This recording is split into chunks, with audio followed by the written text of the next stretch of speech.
Industroyer, biggest threat to industrial control system since Stuxnet. Robert Lipovsky. En industrias como las de servicios básicos, es allí donde entra en juego Industroyer, el primer malware especialmente diseñado para atacar plantas de energía, que se vio envuelto en el apagón de luz de Ucrania en diciembre de 2016. En esta charla nos contarán por qué podemos considerar a Industroyer la mayor amenaza a sistemas de control desde el infame Stuxnet, además de explicar los contextos en los que se dieron numerosos ciberataques a Ucrania y su sistema de energía. Robert Lipovsky es Senior Malware Research en el laboratorio de investigación de Este, compañía donde trabaja desde 2007. Lidera el equipo de investigación de malware en Bratislava. Es un speaker regular en conferencias de seguridad y enseña ingeniería inversa en la Universidad Tecnológica Eslovaca, su alma mater, y en la Universidad Comenius.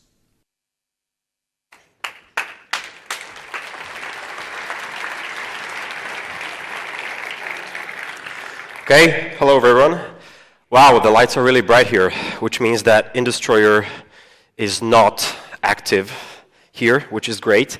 So, today I'll be speaking about a piece of malware which is capable of switching off the lights. In fact, it already caused a blackout in Ukraine last December.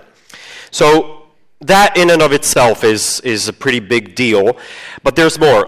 Industroyer is the first ever malware specifically designed to target power grids, and we consider it to be the biggest threat to industrial control systems since Stuxnet. So I heard that you already introduced me, so no need to do that again. My name is Robert Lipovsky, but I want to give credit to this guy, Anton, who was the lead researcher in this investigation, who was not able to be here today. So, our agenda today, first we'll put Industroyer into the context of the other malware families that were targeting industrial control systems in the past. We'll explain how it works, both from a higher level perspective as well as some technical details. And then we'll talk a little bit about the potential impact of a malware like this. But first, let's take a look at how ICS targeting malware works. Okay.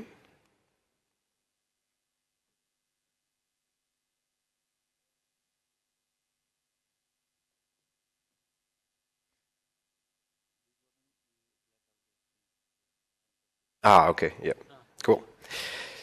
Okay, so let's take a look at how ICS targeting malware works in general. So you have an industrial site, which can be anything from a uranium enrichment plant to an automobile factory. It has its specialized industrial hardware. And these devices, they're controlled and configured by human operators from workstations, typically running Windows. And that was the point of infiltration with all the previously known ICS targeting malware families. Now, where these families differ is in their capability and the methods used to infect and to control the industrial processes.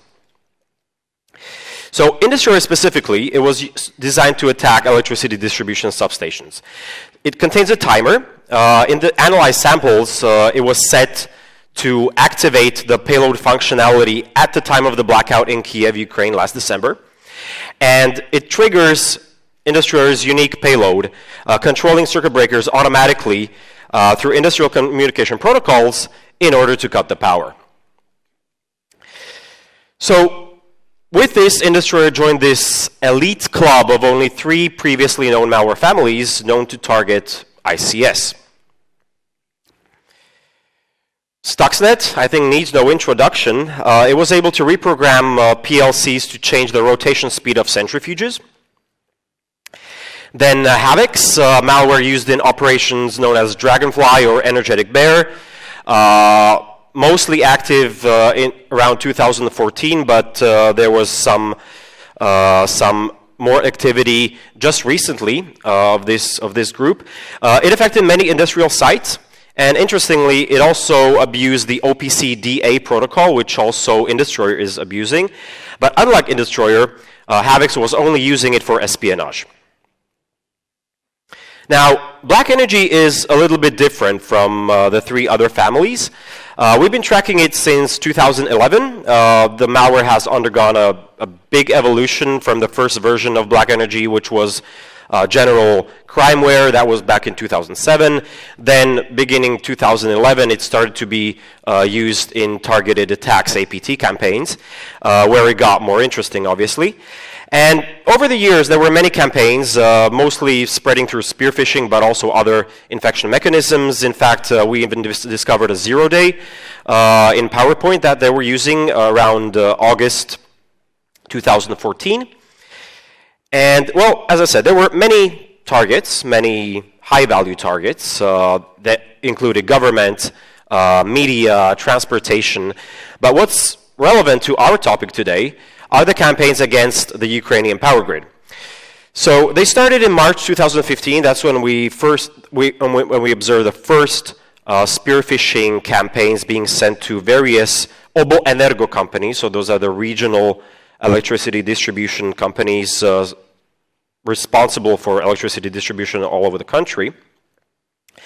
And they culminated on December 23rd in the first known malware-enabled blackout that affected several regions in the country and left around 250,000 people in the dark for several hours. So I said that BlackEnergy is a bit different from the other malware tool sets. It wasn't designed to target ICS specifically, unlike the other ones, but it's a more general-purpose cyber weapon.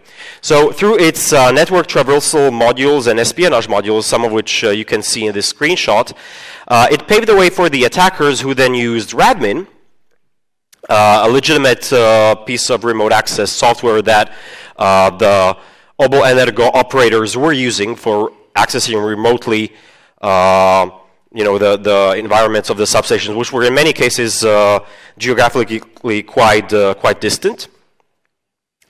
And then they used that to manually pull the plug. So here you can see the actual log. So the big advantage of Radmin is that it produces logs. So this is the log from that afternoon when the blackout happened, with only the IP addresses redacted.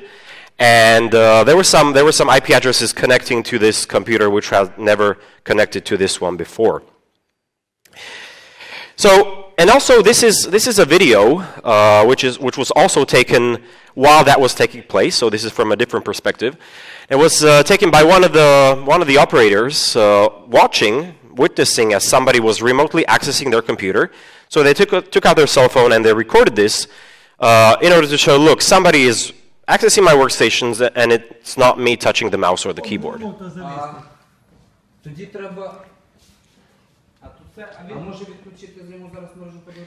So you can see the SCADA software used to control the circuit breakers and switches. Диспетчер ніяких дій не робить. Ми також ніяких дій. Okay, but now on to the main topic of today. Industroyer. So on December 17th, 2016, which is almost exactly 1 year after the BlackEnergy induced blackout, we were struck with a sense of déjà vu. There was another blackout, and we started analyzing samples which we got hold of, which became the main suspect, and that was Industroyer. We sent our initial analysis to Ukraine, and then we unfortunately had to wait in order not to interfere with ongoing investigations. And then we received the green light to publish, and we went public with this information in June. So, I already mentioned what Industroyer can do and what it did. Now let's take a look under the hood. So, it all starts with the main backdoor, which takes care of the command and control, communication, and launches the other components. Here's the list of the commands that the backdoor supports. It's not super interesting, it's the malware, the kind that we in the lab analyze thousands of every day. So I'll just highlight some of the more interesting features. It wasn't specifically designed for espionage like the BlackEnergy modules which I showed you earlier, but there are some some commands which are able to exfiltrate data off of the machine, such as the copy and upload file command, for example. But we believe that previously to the Industroyer attack, it was planted there by some other vessels, other malware, so that was the part responsible for the actual reconnaissance. The last command in this list is used for gaining persistence, so basically to do the installation of the malware on the system. Obviously, once the attacker managed to get in, they want to make sure they stay in.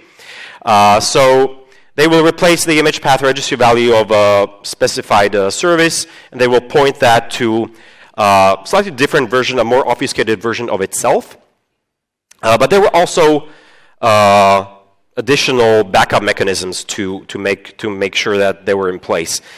So there's also an additional backdoor, which is different from the main one, and its purpose is basically to be there as a backup mechanism in case something happens to the first one, in case it's detected or disabled. It's interesting because it camouflages as the Windows Notepad application, so it's basically a Trojanized version of Windows Notepad, which it is able to replace in the system. It can do that since it has administrator privileges.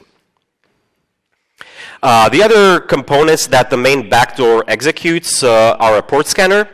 The attackers, they implemented their own one instead of using Nmap, for example. And there's a denial of service tool, which I'll get to in a later slide. But now we're getting to the actual interesting part. So before we were talking about, let's call them auxiliary modules, but now we're getting to the actual payloads. So, did I press it again? Okay. So we identified 3 distinct ways that Industroyer attacks an electricity distribution substation. So firstly, and most importantly, it can directly control the industrial hardware on site. That's its biggest strength. So you may be asking, what exactly is this hardware I keep on talking about? So they're so-called intelligent electronic devices, basically protection relays. You can see 2 examples from 2 different vendors, Siemens and ABB, on this screen. There are many different types, but basically their function is to open and close circuit breakers for the purposes of, without going into an electrical engineering class. So basically their purpose is protection, balancing the power grid, and so on. So these devices, as I mentioned earlier, they're configured and monitored through specialized SCADA software, which is typically running on regular workstations, usually running Windows. I don't know why that's doing that. So here are 2 examples of such SCADA software. Remember these examples because they'll be interesting towards the end of my presentation.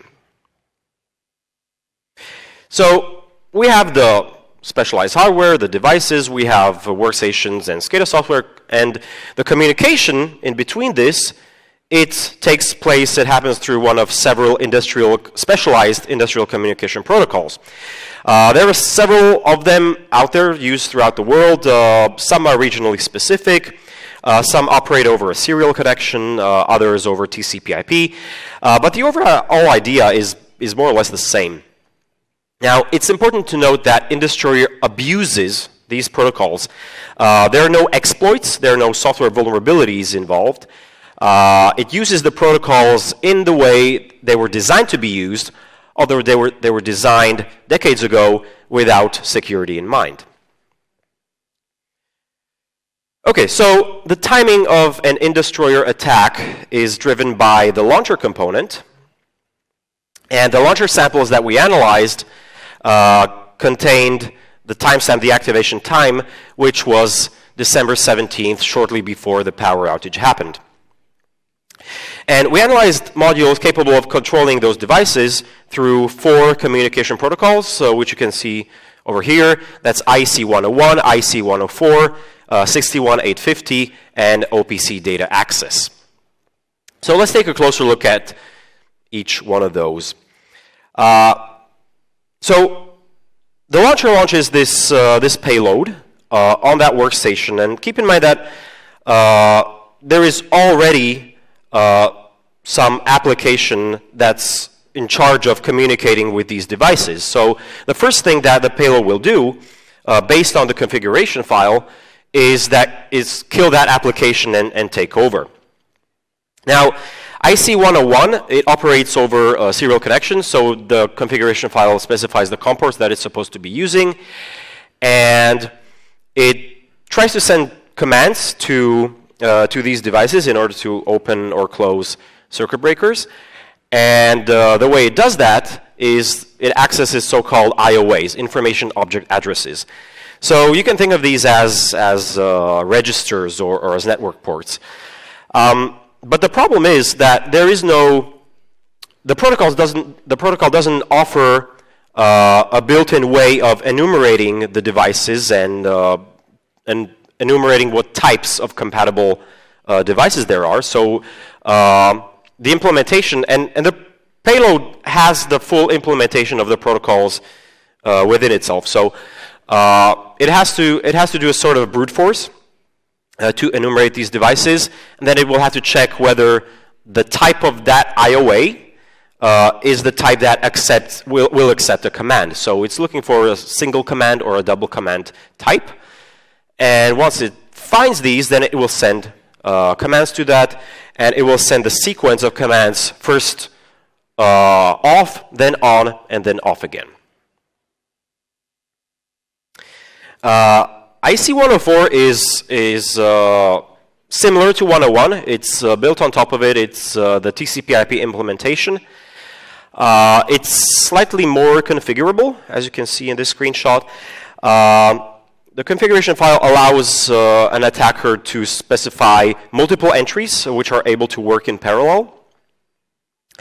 And there are the most important parameter is a mode of operation. So there are 3 supported modes: range, shift, and sequence. And these are, again, as I mentioned in the case of 101, used for discovery of the compatible IOAs through range and shift. And once it accomplished that, it can send signals to them. So fortunately, for our analysis, Wireshark was able to dissect the packets constructed by this payload, so it was easier to see what it's doing. And also, this module produces a console output.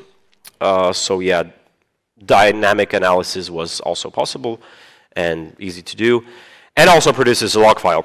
So in this log file, you can see what this example was trying to do. So first, it was looking for the IOAs specified in the configuration file, the range of IOAs, and then depending on the configuration file, it would either, in an infinite loop, try to open those circuit breakers or close them, or switch back and forth between open and close. Okay, 61850. It's a bit more advanced than the previous 2 protocols. Again, like 104, it's using TCP/IP, and it's more powerful because it provides an auto-discovery functionality. So it's no longer necessary to do the kind of brute forcing as with the previous ones. It's able to discover all the IP addresses in the network, tries to communicate with them using this protocol, and then it's polling them for these virtual devices, and it's looking for hard-coded values which are listed over here. And these values, they correspond to switches and circuit breakers, and it has the ability, once it finds them, then it will try to change their state. So pretty simple. And OPC, which is Object Process Control, or OLE, OLE for Process Control Data Access.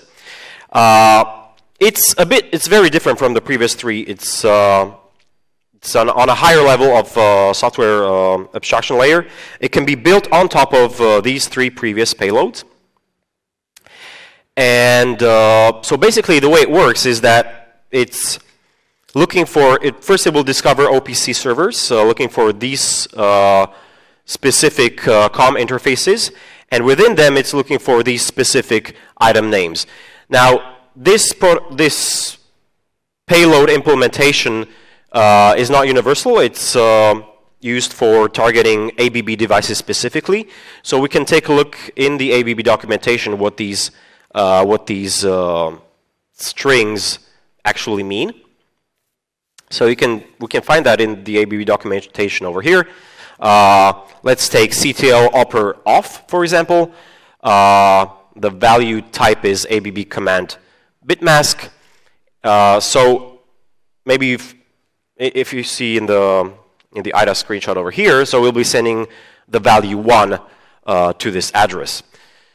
So sending value 1, if we take a look here, it means it's sending normal control, true. So no inverting, no nothing. And we can also make our life easier with this application provided by ABB, which is able to translate that name, the CTL oper off, into a more human readable form. So we see that sending this command will result in opening a circuit breaker. Okay, so with OPCDA, as it's built on top of COM, it was a lot more time consuming to analyze.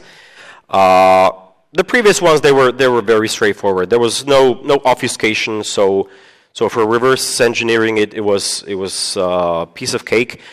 And in this one, we had to deal with a lot of the annoying COM stuff.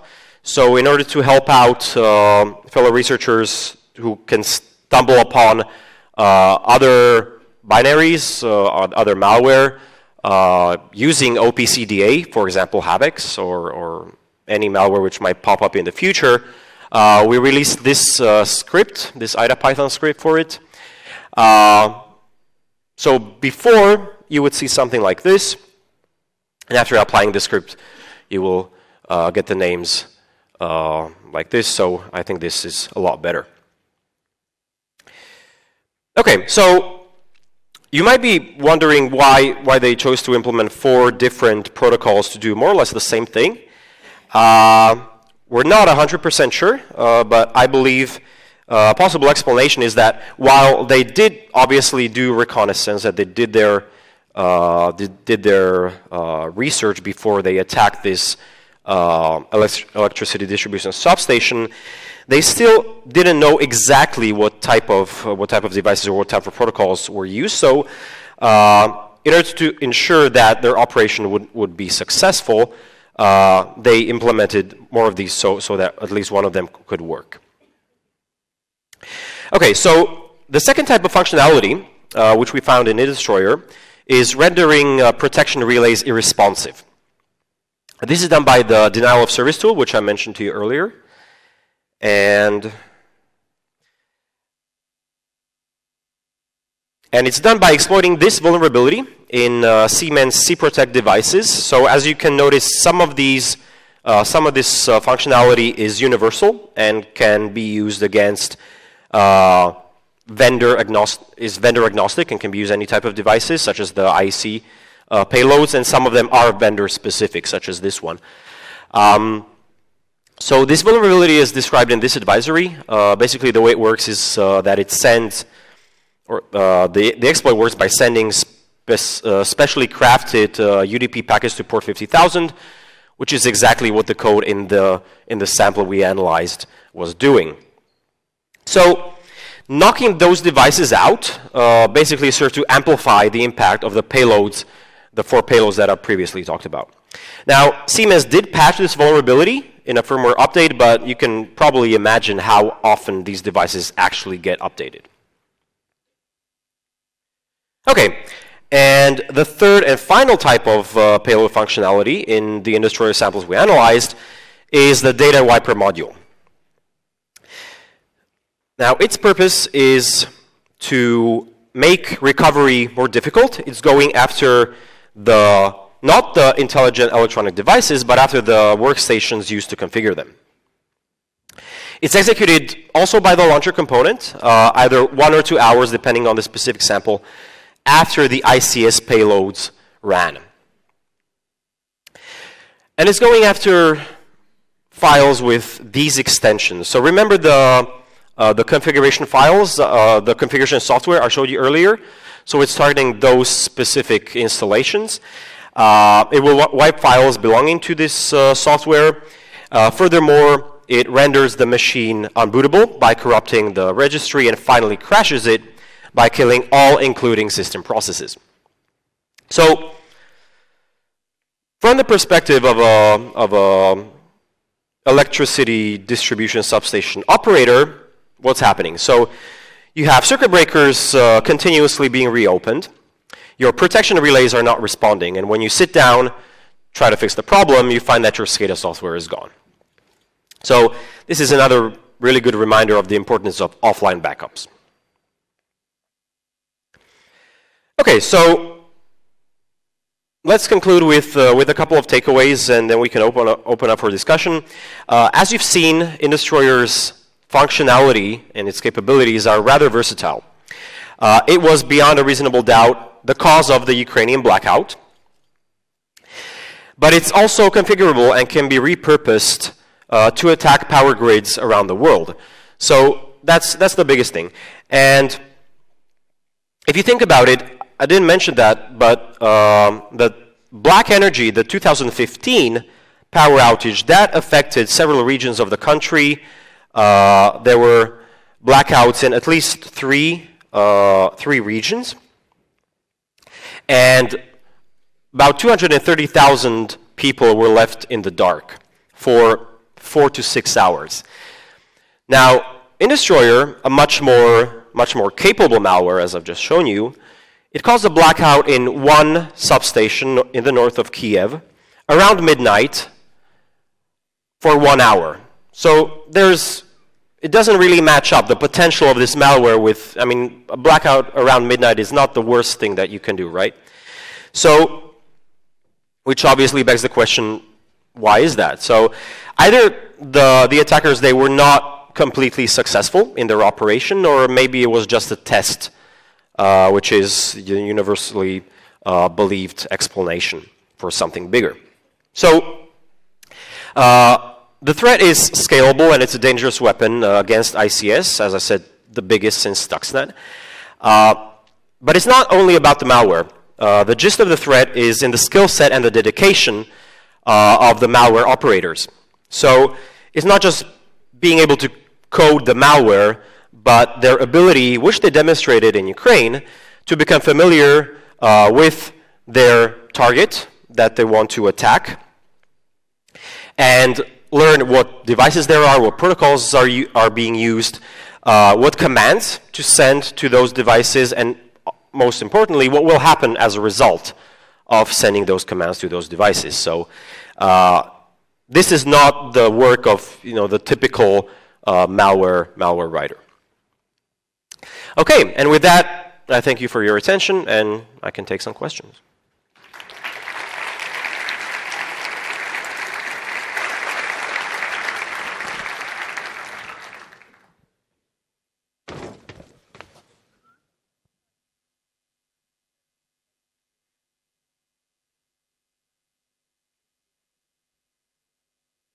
Hi, Robert. So my question is this: you said that the main focus attack in chronological order was from 2014, mainly from 2014 onwards. Do you think, because you didn't say it, so can I guess it's Russian related? Many, obviously the Ukrainian government and also many researchers are very quick at pointing the accusing finger. It's really hard to say because there is no actual clues in the malware, so it's all just circumstantial and who could possibly benefit from this. So I will not speculate as to the attribution. I think it's quite dangerous making these accusations without actual hard evidence, which is done more often than it should be. So yeah, we don't know.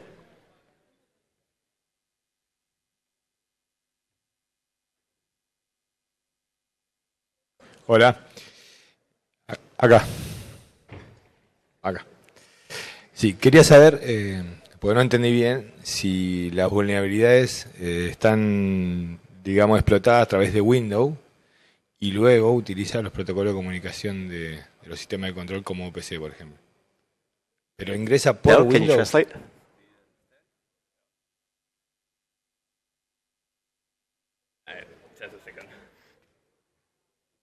¿De nuevo? ¿No? Quería saber si las... De nuevo. Si las vulnerabilidades son explotadas a través de Windows, de este último malware, o son explotadas a través de los protocolos de los sistemas de control o ICS. ¿Sí? Yeah, but yeah, it's the protocols which are vulnerable, but they're vulnerable by design. So it's not a question of exploiting, but it's that the protocols, they have no authentication, for example, in place. So once the attacker manages to infect that workstation, they can do whatever they want. Última pregunta. Y si están conectados a Internet, si no, ¿no es vulnerable? ¿Es a través de Internet? Yeah, in many cases they are accessible remotely through the internet. Yeah.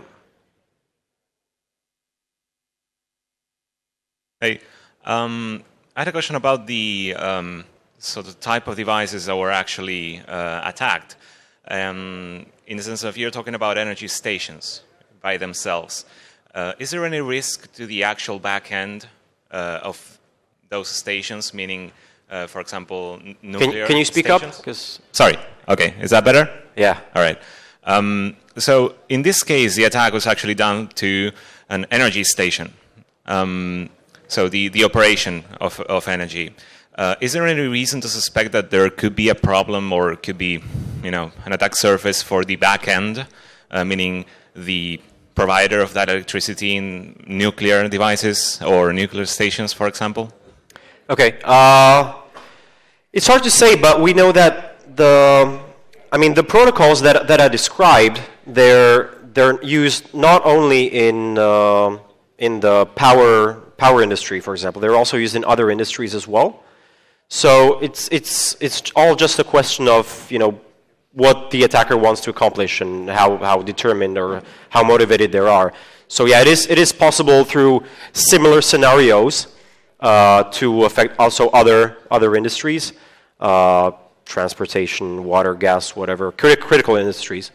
But of course, it will the component, the human component of the attacker, which I mentioned at the end, is very important. So they first have to learn the operations, how it works, in order to attack them. Thank you.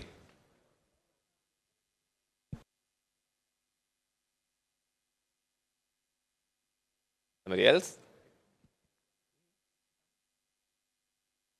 No. Okay, thank you.